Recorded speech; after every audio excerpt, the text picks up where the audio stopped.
Welcome back to Center for Entrepreneurship's YouTube channel. I'm Aditi Tibrawal, a final year entrepreneurship student at Ashoka University.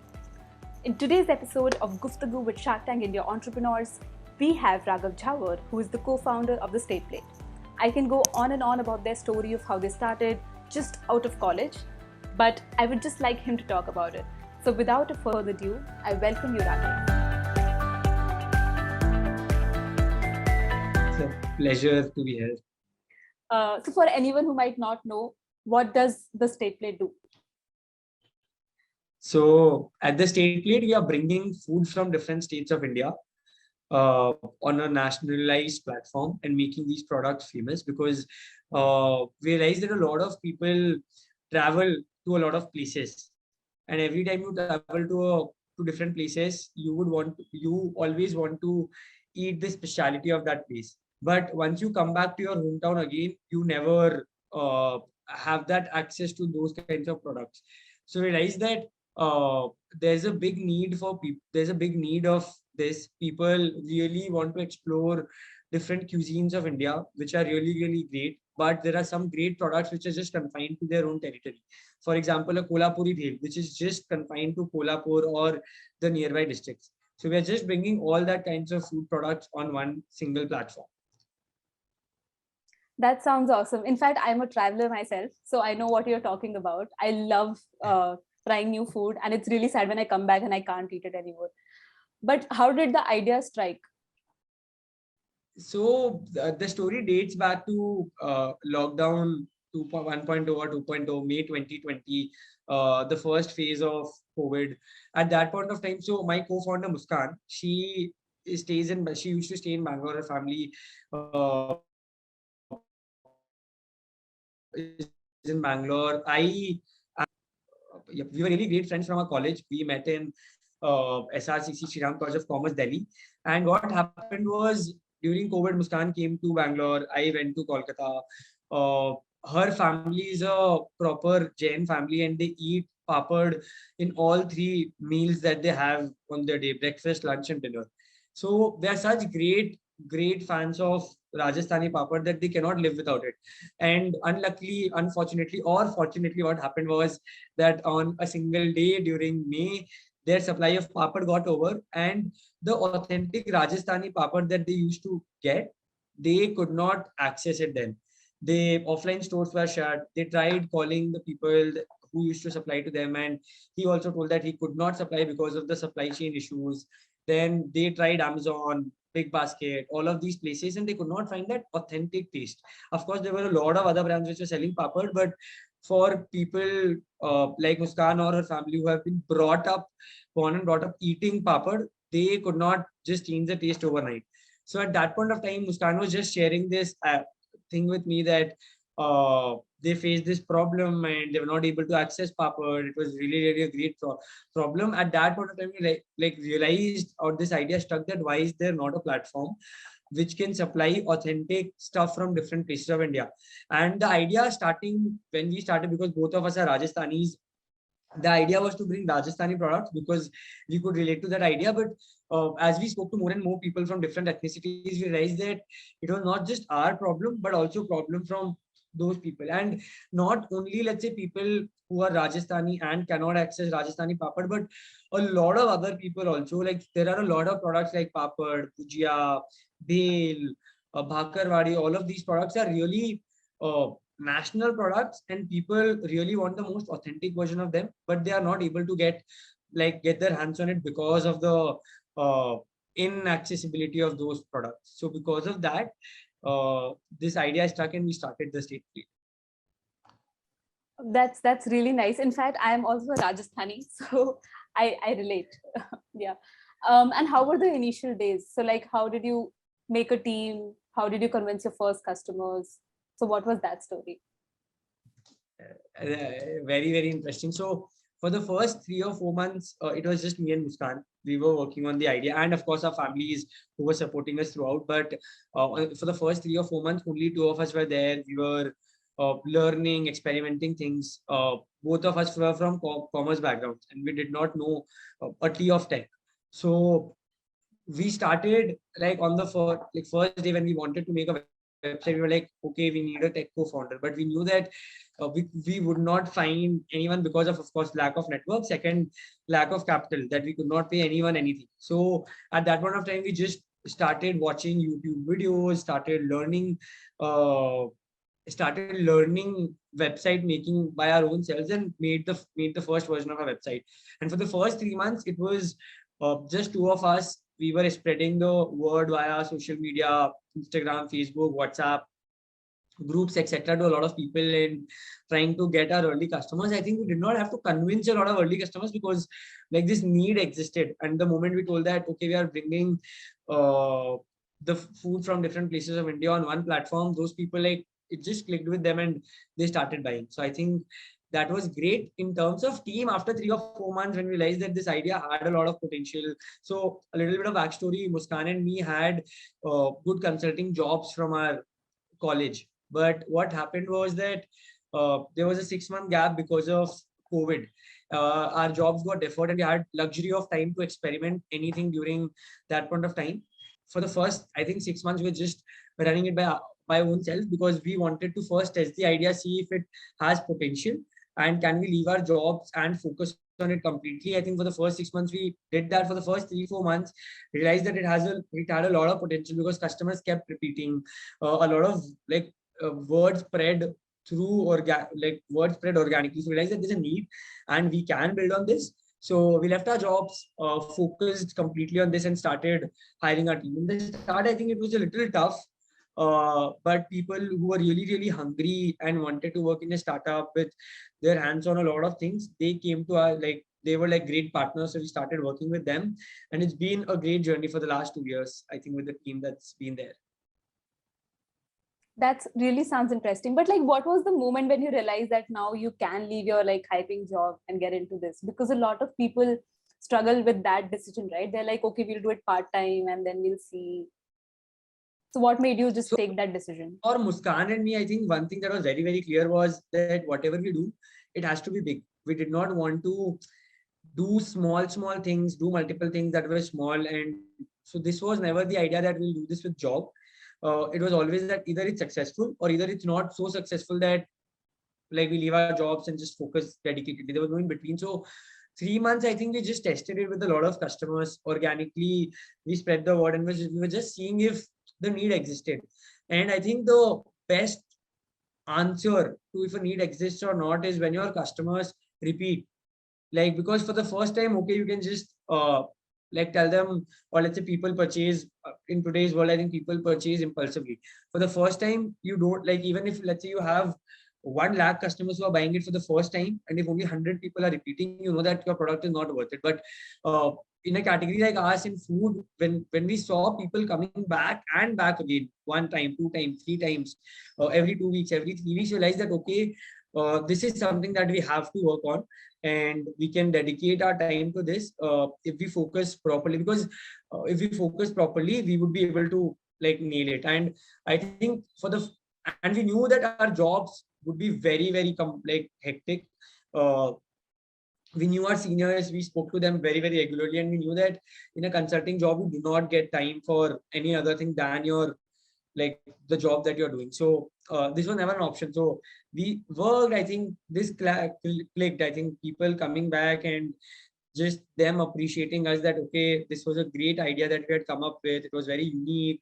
Uh, so that was something that kept us going, and realized that okay, this is the time to switch gears and focus more on scaling this up. I see. And in October 2021, I think you raised funding from Antler India, right? So how did that help, like in terms of credibility?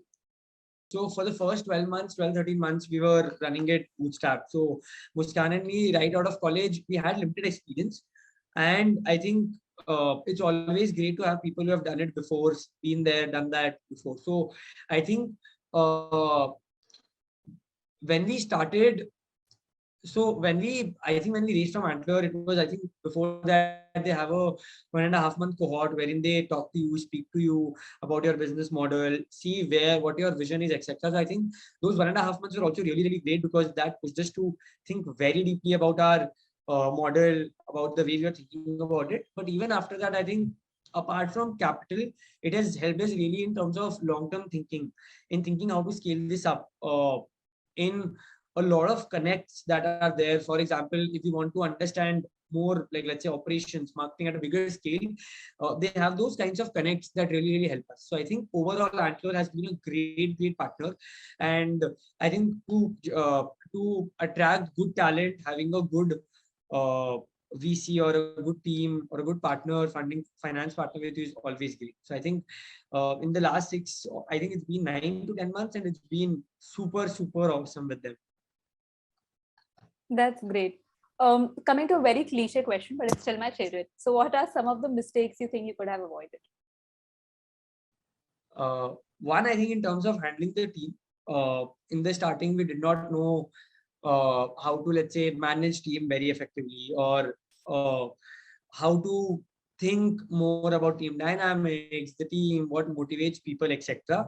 Though Muskan and me had led teams of 20-30 people in college, uh, I think that was a very different experience. People's motivations were really different there than here. So I think we have learned a lot in the last 2 years, I think, and it has just opened our mind in terms of how do we scale it up. But now I think like we are very confident, and we know like what mistakes we have done, learned from them. So I think this is one thing that if we would have avoided, it would have been a great thing. Second, I think a little bit of long-term thinking. I mean, always that I think the next sales number, that euphoria in terms of getting a lot of customers, selling to a lot of people, always excites you. But if systems are broken behind your like behind the face of everything, that it becomes just difficult to scale it up, and the customer experience goes for a toss. So for a brief period of time, this happened to us, and we just took like a 1 month break. We were like, okay, no ads, no marketing, nothing's going to work until our processes are super strong. We know the day we get 5x orders, 10x orders of what we are imagining, even at that scale, this function or this process should work. So I think those are 2 or 3 things that we learned. But I mean, this is a continuing journey. Every day we feel that, okay, this is something that we could have done better. This is something that we could have done better. But that's the part and parcel of the game. Yeah, that makes sense. We always keep learning. Okay, so since you mentioned Shark Tank, I have a few questions around that. First one being, especially I was very intrigued about this. So like, how did you plan your Shark Tank India pitch, and how different it is from a conventional like investor pitch? So I think it's very different, because we had just raised our VC round. In a typical VC round, you go present your deck, you talk to them primarily in English, and then you talk about all kinds of business terms like CAC, LTV, marketing amount spent, team size, revenue, month-on-month growth, all of that. But when we went to Shark Tank, it was because it was for the larger audience of India. We had to keep it very massy in Hindi, and very easy for people to understand. So you could not use words like GMV, like nobody will understand. You can like tell sales, revenue, dhanda kitna hua, all of these terms. So I think that was very different in terms of the way we prepared. Shark Tank India team does a great job in terms of helping you out in terms of creatively thinking on how to present. They also give you some guidelines on what is the format. So it was Hindi. We had to keep it very story-like. So that is something that we did. And how did you decide on a counter offer? Like, what was the minimum threshold you had? Because I remember you had this crazy section of like, we want to settle on this. Yep. So yeah, what was the thought process? So for us, I think, so because we had raised our one round of funding just 2 months back before Shark Tank happened, we did not want to go below that. That once that valuation is set, we cannot go below that and undercut the previous investor. So I think that was something that we were very clear on. So we went inside with our deal, but Piyush did a counter offer, but that was way below the current numbers, the numbers that we already had raised at. So we just expressed our clear interest that we would be okay doing at this minimum rather than any other number. So that's how it happened. And we were we knew that below this, it's a no deal. At this, it's okay. We wanted, of course, better valuation, but it was okay at like that, the 13 CR that we raised at, but nothing below that. And in fact, it worked really well for you because they finally agreed to what you wanted. Yes. Yeah, that was actually a good takeaway. I was looking at it, I was like, wow, they actually made sure what they wanted happens. A lot of people, I think the one thing that had come like a lot after our Shark Tank India episode aired was the we negotiated there and made sure that we stood, because I think when you go inside there with such great people sitting in front of you, you know that whatever they're saying is correct. They know more about the industry. You get a little nervous, and because there are 5, 6 sharks together, you just realize that okay, they have the upper hand. So I think it was glad that it was great that we stood our ground. We also felt proud after that. But I think more than what we realized, a lot of people made us realize after we came back, after our episode got aired. Absolutely. And what was it like after Shark Tank India? So how did it help you? How did you make the most out of the recognition and validation you got? So I think that was, I think for one, it was one of the biggest reality shows that had happened in India in terms of business. I think I would say the first and the highest. So I think that was crazy that the amount of people who could now know about our brand was great. So in general, I think in terms of consumer sentiments and brand building, it helped a lot. In terms of, I would say, so we deal with a lot of traditional manufacturers, but before, when we used to go to them before for sourcing products, they always used to question our scale, credibility, will we even pay them? But the moment, the day we came on Shark Tank, after that, people have just come and queues, and they want to associate with us. So I think that has been like one big change, that the mentality of people from a small brand to a trusted TV wala brand has changed a lot. So I think that has helped us a lot. I think in terms of uh, making our supply chain more optimized, and also of course in terms of demand. So how much did your demand go up, like roughly in terms of like So for before one Shark week, Tank and after Shark? for 1 week it was 3x, and then I think it subsides, and then you just get better in terms of converting people for the next 1-2 months, because people know that okay, this brand is from Shark Tank. But after that, I think it's your brand. If it's good, it will sell. If it's not good, it won't sell. So there's a second round to this, and it's just a quick rapid fire. So I'll ask you a few questions, and you have 10 seconds to respond. Okay. So first question: describe entrepreneurship in one word. Life. Interesting. Didn't see that coming. One advice to prospective or budding entrepreneurs. Keep at it. You will see more lows than highs in the initial years, and every time you see, like after like a lot of lows, you'll always say कि यार इतना करके क्या मतलब है? Only 1% startup, 5% startup succeed, but you are into entrepreneurship for the love of it, for the hustle of it, and not for the outcome. Entrepreneurship means 90% failure and 10% success. So like just be at it. I think just keep trying, something will work out in the end. How do you deal with failures? Take a break sometimes, or that is one. I think take a break, do something that you love, play cricket, just be idle, watch Netflix shows, listen to songs.